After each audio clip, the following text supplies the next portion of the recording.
Assalamualaikum warahmatullahi wabarakatuh. Selamat siang dan salam sejahtera untuk kita semua. Yang terhormat Ibu Kepala Sekolah SDN 63 Singkawang, yang terhormat penyaji materi pada kegiatan diseminasi, yang terhormat Bapak Ibu Guru SDN 63 Singkawang yang kami banggakan. Puji syukur kehadirat Allah Subhanahu wa Ta'ala, karena berkat limpahan rahmat dan nikmatnya pada hari ini kita dapat berkumpul bersama di ruangan ini dalam kegiatan diseminasi budaya positif bersama menciptakan lingkungan positif di SDN 63 Singkawang. Baik, Bapak Ibu peserta, kita mulai saja kegiatan pada siang hari ini. Acara yang pertama yaitu pembukaan. Untuk mengawali acara ini agar dapat berjalan dengan lancar, marilah kita mulai dengan ucapan basmalah. Bismillahirrahmanirrahim. Bapak Ibu yang kami hormati, acara berikutnya yaitu kata sambutan dari Ibu Kepala Sekolah SDN 63 Singkawang kepada Ibu Juriati SPD. Waktu dan tempat kami persilakan.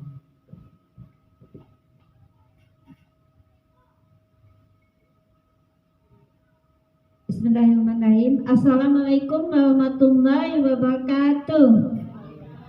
Selamat siang dan salam sejahtera bagi kita semua.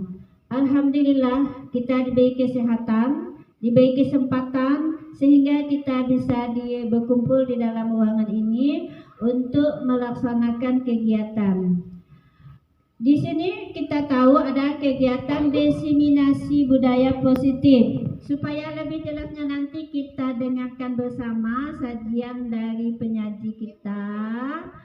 Mudah-mudahan Bapak Ibu didengarkan baik materi ini. Ini sangat bermanfaat bagi kehidupan kita sehari-hari. Didengarkan baik-baik. Nanti mudah-mudahan bisa kita terapkan dalam kehidupan sehari-hari untuk meningkatkan lingkungan sekolah kita supaya indah, bersih, aman, dan sejahtera. Dari ini kami nyatakan kegiatan diseminasi budaya positif bersama menciptakan lingkungan positif di SDN 63 Singkawang kami nyatakan dibuka. Terima kasih atas perhatiannya. Kami akhiri dengan wabillahi taufiq wal hidayah. Wassalamualaikum warahmatullahi wabarakatuh. Selamat siang dan salam sejahtera bagi kita semua. Terima kasih kepada Ibu Kepala Sekolah SDN 63 Singkawang. Bapak Ibu yang kami hormati, acara berikutnya yaitu penyampaian materi dari penyaji kepada Ibu Sri Yuspina SPD GR. Waktu dan tempat kami persilakan. Baik, Assalamualaikum warahmatullahi wabarakatuh. Terima kasih kepada pembawa acara yang telah memberikan saya kesempatan. Terima kasih juga kepada Ibu Kepala Sekolah yang telah mengizinkan saya untuk melaksanakan diseminasi hari ini. Terima kasih juga kepada teman-teman yang sudah bersedia menghadiri kegiatan ini. Saya izin berdiri ya. Baik, saya di sini berdiri tidak untuk menggurui ya Bapak Ibu. Saya tidak untuk mengajari, cuma saya punya tanggung jawab untuk menyampaikan materi ini. Saya terlebih dahulu mendapatkannya dan pada hari ini saya bertanggung jawab untuk menyampaikan materi ini kepada Bapak Ibu. Kenapa materi ini penting? Karena ini adalah salah satu yang harus kita lakukan untuk menciptakan merdeka mengajar pada saat ini. Baik, sebelumnya nanti kita punya game. Mari kita mainkan ini. Saya butuh 2 orang, satu berperan sebagai A dan satu berperan sebagai B. Siapa yang mau jadi volunteer? Ayo, oke. Ibu Yana, satu lagi. Meli, oke, sip. Next, Bu Iwit. Nah, nanti satu orang bertindak sebagai tokoh A, lalu satu orang bertindak sebagai tokoh B.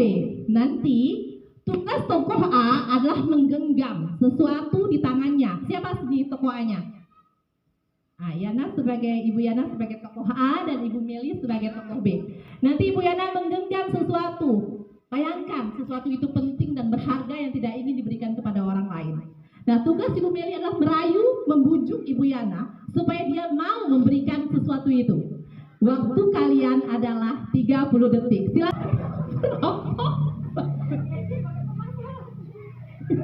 Pertahankan Ibu Yana.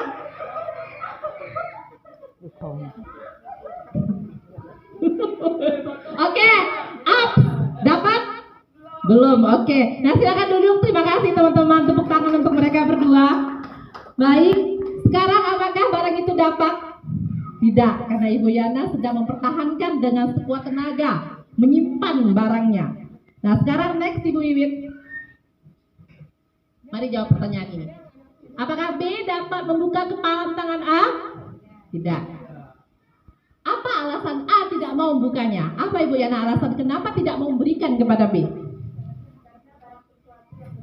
Karena berharga untuk hidupnya. Dia tidak mau memberikannya kepada orang lain meskipun dengan pemaksaan, perampokan, dia tetap tidak mau. Oke, next. Nah, dalam kegiatan tadi yang Bapak Ibu lihat, siapa yang memegang kendali? Apakah A atau B?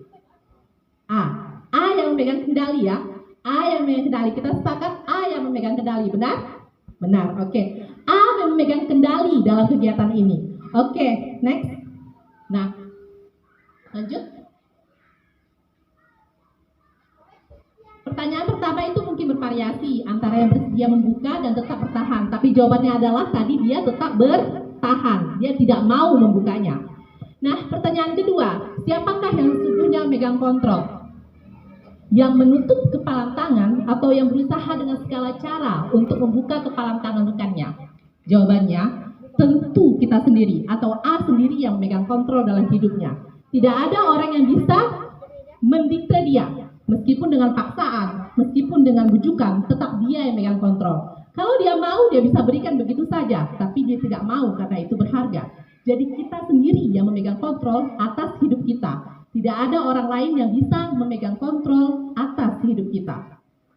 Nah, lanjut. Oke, ini adalah teori kontrol dari William Glasser. Dia seorang psikiater.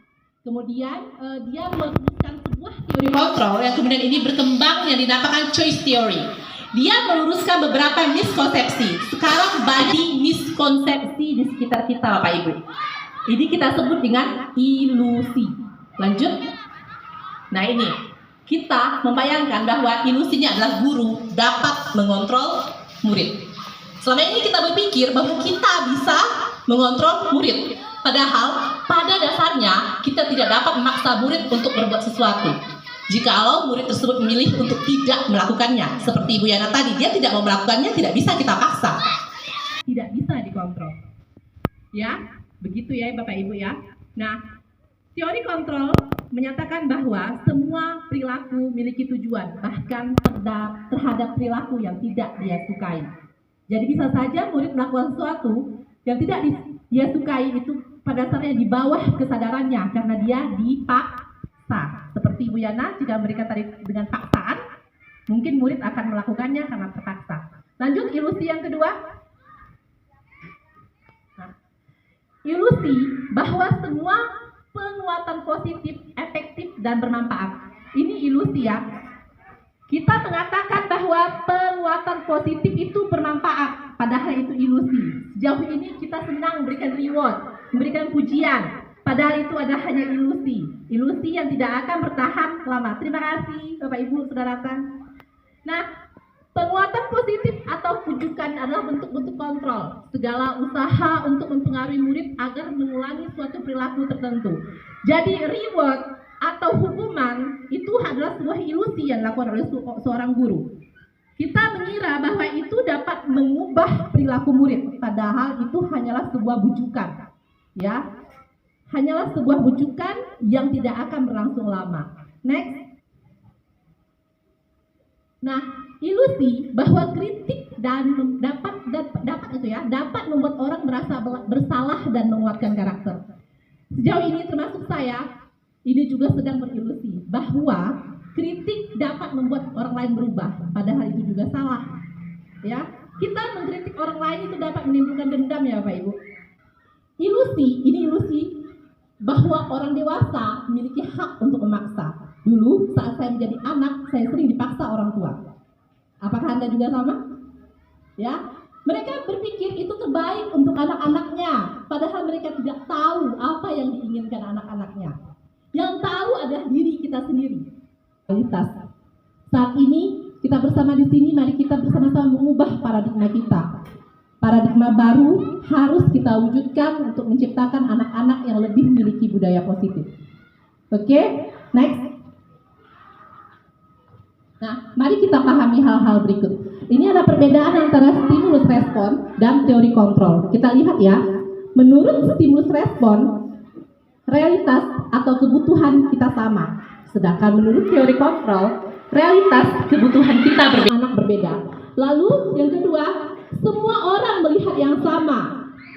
Padahal menurut teori kontrol, semua orang memiliki gambaran yang berbeda. Saat saya menutup mata dan Ibu Uli menutup mata, mungkin pandangan kami akan berbeda. Coba mengubah orang agar berpandangan sama dengan kita. Sedangkan menurut teori kontrol, kita berusaha memahami pandangan orang lain tentang dunia. Ya, jadi kalau stimulus respon paradigma lama, dia itu berusaha, aku suka es krim, kamu juga harus suka es krim. Padahal aku suka es krim, kamu suka es Milo, ayo, kenapa kamu suka es Milo? Saya akan berusaha memahami dia, kenapa dia suka itu. Ya, tidak bisa kita paksa kesukaan kita dengan orang lain. Seperti itu. Lanjut. Nah, menurut stimulus respon, perilaku buruk dinilai sebagai suatu kesalahan. Sedangkan, menurut teori kontrol, semua perilaku memiliki tujuan. Ini nanti akan kita bahas kepada kebutuhan dasar ya.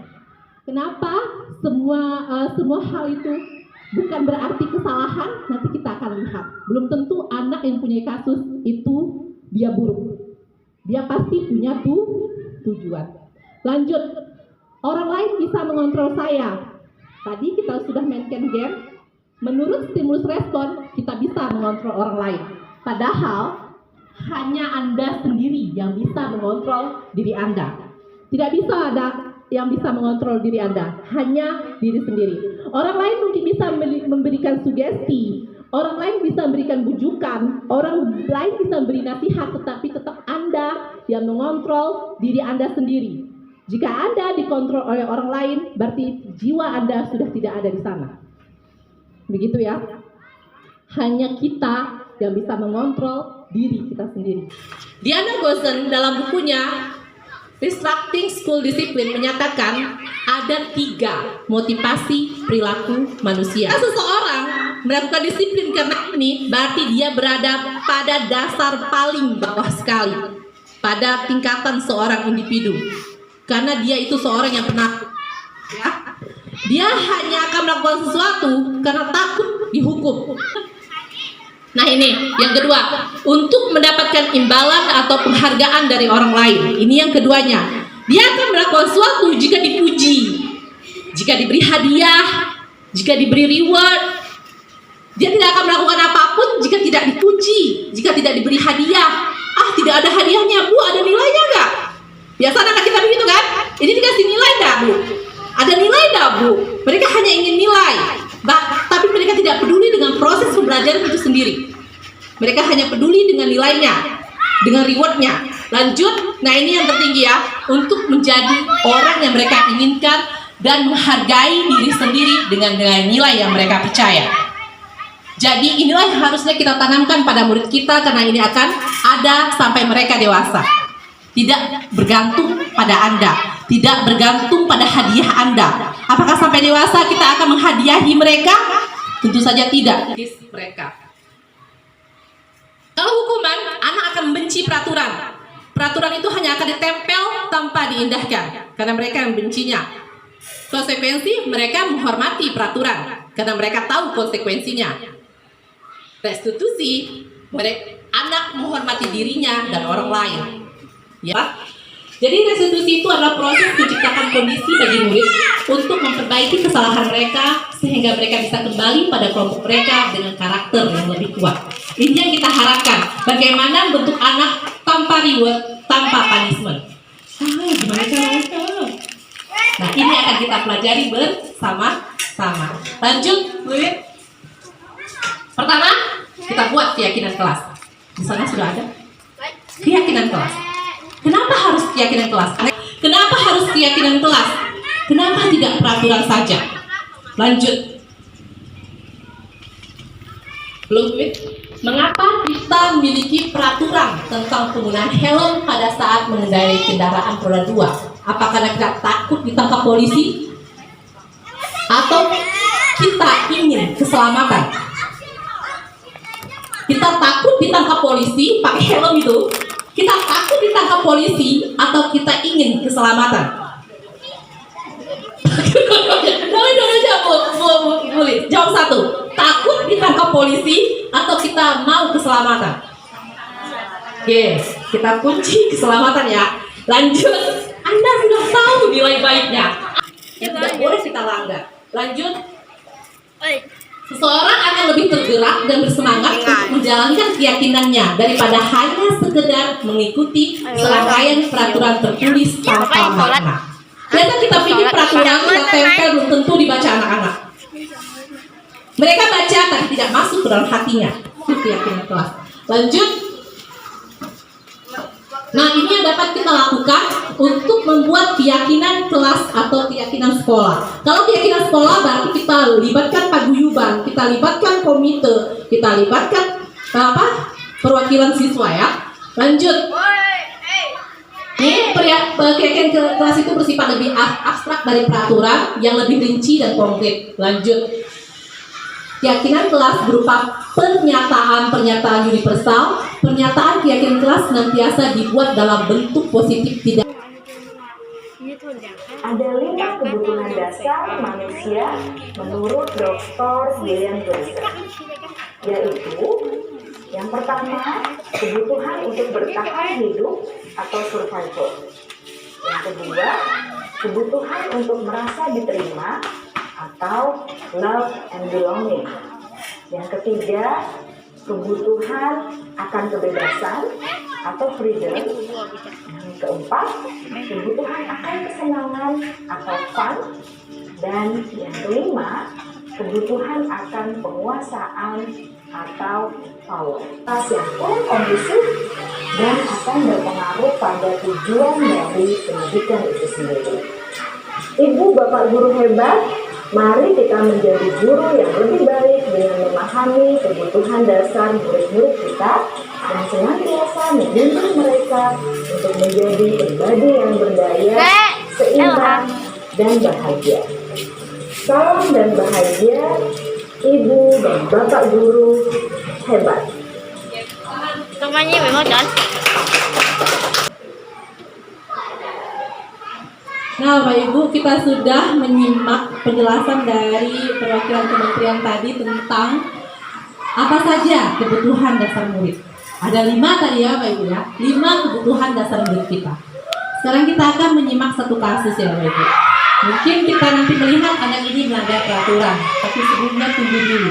Jangan kita hakimi. Kita harus tahu dulu apa yang dia inginkan. Apa kebutuhan dasarnya sampai dia melakukan hal tersebut, agar kita bisa tahu penyebabnya. Jangan langsung mengatakan anak ini nakal dan bersikap buruk. Mari kita sama-sama membaca kasusnya. Siapa lagi yang mau mencoba membaca?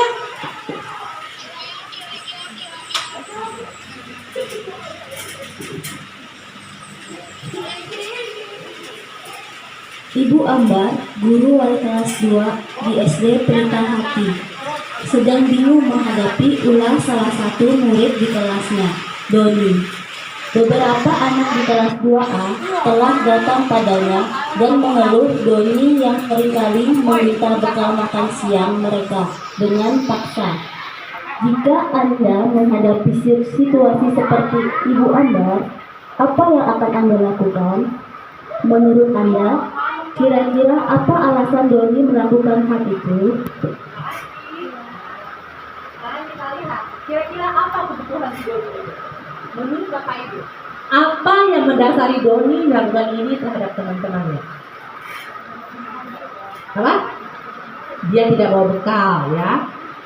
Lalu apalagi ada yang lain? Siapa Pak? Bekalnya tidak enak, bisa jadi ya. Kita tidak tahu apa ya, karena kita menginterogasi si Doni ini. Apakah karena dia tidak bawa bekal? Apa karena bekalnya tidak enak? Atau karena memang dia hanya iseng saja? Nah, sebelum kita memutuskan untuk memberi perlakuan kepada Doni, sebaiknya kita tanya, interview dia, apa penyebabnya? Kenapa dia bisa seperti ini? Dia langsung katakan, nakal itu kecil. Kan biasa kita seperti itu kan, emosi kan. Apa sekali kamu? Karena kita belum tentu tahu apa kebutuhannya, apa yang mendasari dia melakukannya. Oke, next Ibu Wiwin.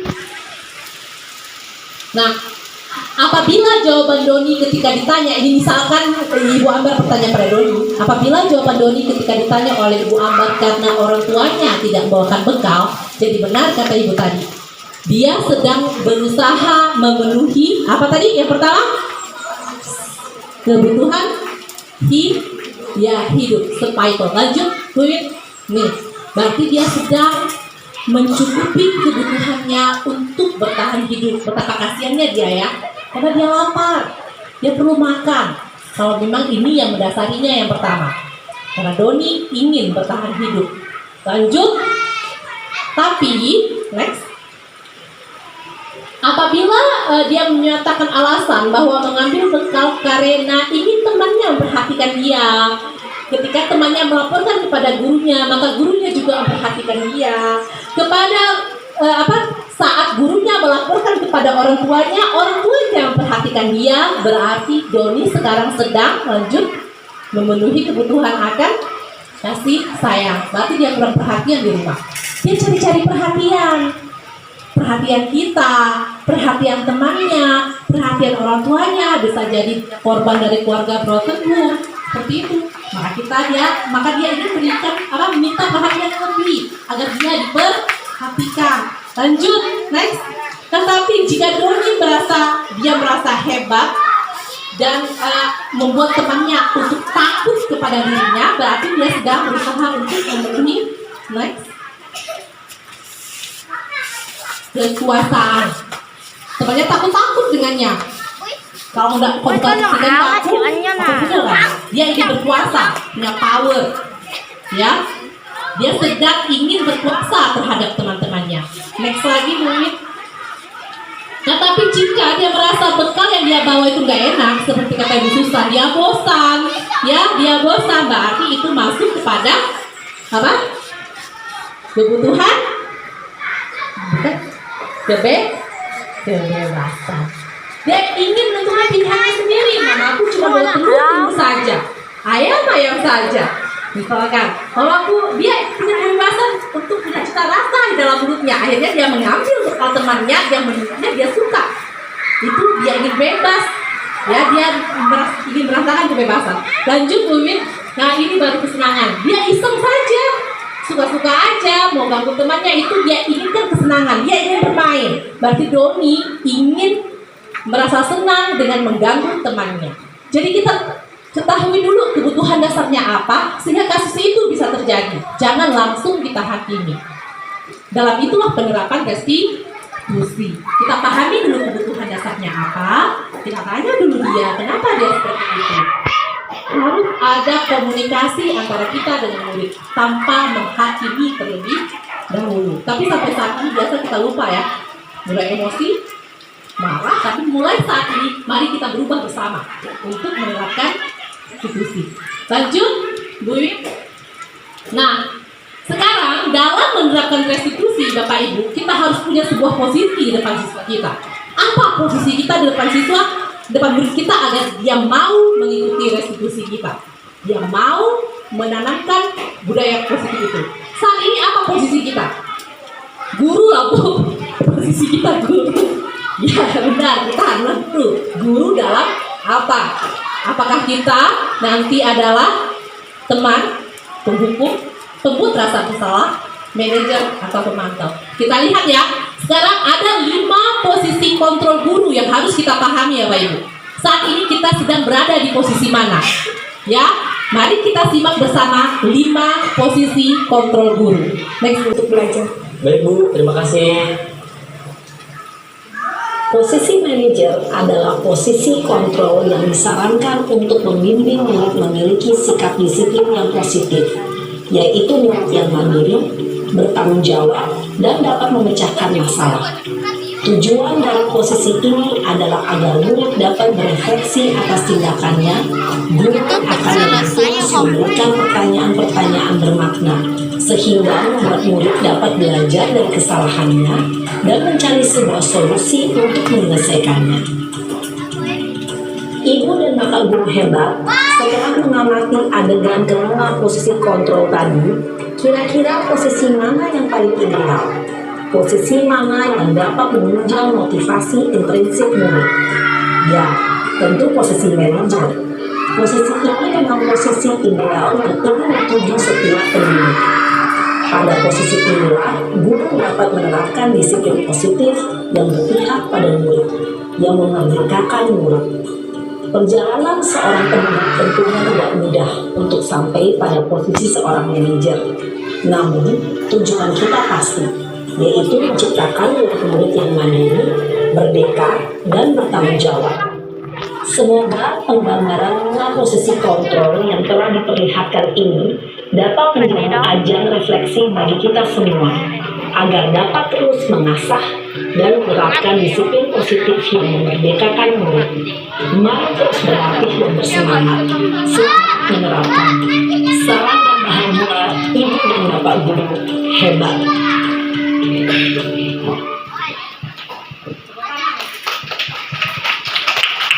Baik, kita sudah memahami 5 posisi kontrol tadi ya Bapak Ibu. Bagaimana 5 posisi kontrol tersebut? Sekarang kita bertanya pada diri sendiri, aku sudah di posisi mana? Saya biasanya penghukum Bapak Ibu ya. Lama saya menjadi seorang penghukum, saya jujur. Dari tahun 2011 di mana emosi masih menggebu-gebu, saya sering menjadi seorang penghukum. Saat mengajar di SMA dulu saya terbiasa sebagai seorang teman. Karena anak SMA itu biasanya kita perlakukan sebagai seorang teman. Ya, terasa sekali bagaimana menurut saya waktu itu sebagai teman itu sudah sangat baik. Ternyata saya juga keliru. Sampai hari ini saya menyadari keliruan itu. Menjadi seorang teman hanya akan membuat anak ketergantungan kepada kita. Dia selalu memerlukan kita. Posisi yang terbaik adalah seorang manajer, di mana dia bisa bertindak sebagai pemantau sekaligus menerapkan restitusi. Bagaimana membuat murid itu memahami apa yang dia yakini dan berjanji untuk tidak mengulangi kesalahannya lagi dan mencari solusi bagaimana untuk tidak mengulangi kesalahan itu. Itu restitusi. Kita berkomunikasi secara 2 arah dengan peserta didik atau dengan murid agar mereka bisa memecahkan masalahnya dan tidak mengulangi kesalahannya. Ya Bapak Ibu ya. Nah, itulah yang harus kita lakukan dalam membuat restitusi. Pertama, langkah pertama kita menstabilkan identitas. Ya, langkahnya kita menstabilkan bahwa kita semua melakukan hal yang terbaik yang bisa kita lakukan. Semua orang pernah melakukan salah. Kita katakan itu kepada murid kita. Jangan membuat mereka takut untuk berkomunikasi dan jujur kepada kita. Semua orang pernah salah, tapi bagaimana kita menstabilkannya? Seperti itu. Lanjut, kita validasi tindakan yang salah. Apa alasan kamu melakukannya? Mengapa? Kita cari kebutuhannya. Tadi seperti Naren, dia terlambat karena terlambat menyetel alarm. Ya kan? Kita cari apa dulu alasannya. Lalu baru kita menanyakan keyakinannya. Naren, kamu tahu kan apa keyakinannya? Apa yang kamu yakini? Bahwa dia mengatakan bahwa dia tidak menghargai dirinya sendiri. Padahal keyakinan itu sudah dibuat bersama bahwa harus meyakini diri sendiri dan orang lain. Nah, langkah inilah yang harus kita lakukan dalam menentukan atau membuat restitusi. Lagi agar saya dapat mencapai posisi manajer. Kita bersama-sama belajar. Saya juga masih belajar ya Pak Ibu. Dan mungkin Bapak Ibu lebih hebat dari saya. Secara emosi mungkin ya. Saya di sini hanya menyampaikan apa yang sudah saya peroleh. Mari bersama-sama kita menciptakan lingkungan positif ini. Saya percaya Bapak Ibu guru hebat pasti bisa.